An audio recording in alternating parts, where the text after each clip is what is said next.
ГСП онлайн.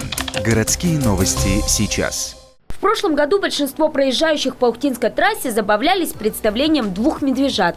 Тогда косолапых отправили обитать в чащу общественники. Прошел год, и в Ухте снова заговорили о знакомстве человека с опасным зверем. Два ухтинца стали свидетелями прогулки медвежьей семьи недалеко от города. Опасная встреча случилась на Крахальском кладбище.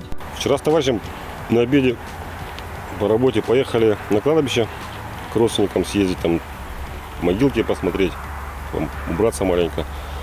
Ну и вот момент, когда смотрели, там товарищи искали, и мужчина крикнул: бегите к машине, медведи там бегают. Ну, побежали, сели в машину, ну и сняли вот видео небольшое.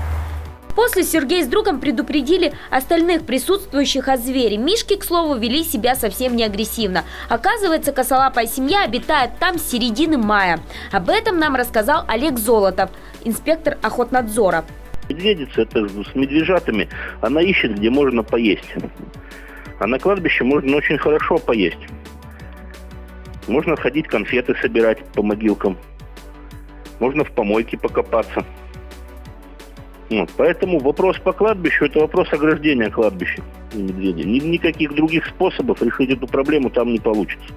По словам Олега Золотова, конкретно эти мишки не агрессивны. Если вы встретите их семью на Крахальском кладбище, не предпринимайте никаких действий. Они просто пройдут мимо. И не оставляйте на погосте еду. Но если вы боитесь встречи со зверем, не ходите в лес одни, а соберите компанию, лучше шумную. В данном случае это не фигура речи, громкие звуки отпугнут зверя. Если Миша попал вам на трассе, ни в коем случае не кормите животное из машины, как это любят делать. Во-первых, для косолапых человеческая пища попросту вредна, смертельно вредна. Во-вторых, прикормленные медведи позже могут начать требовать еду силой.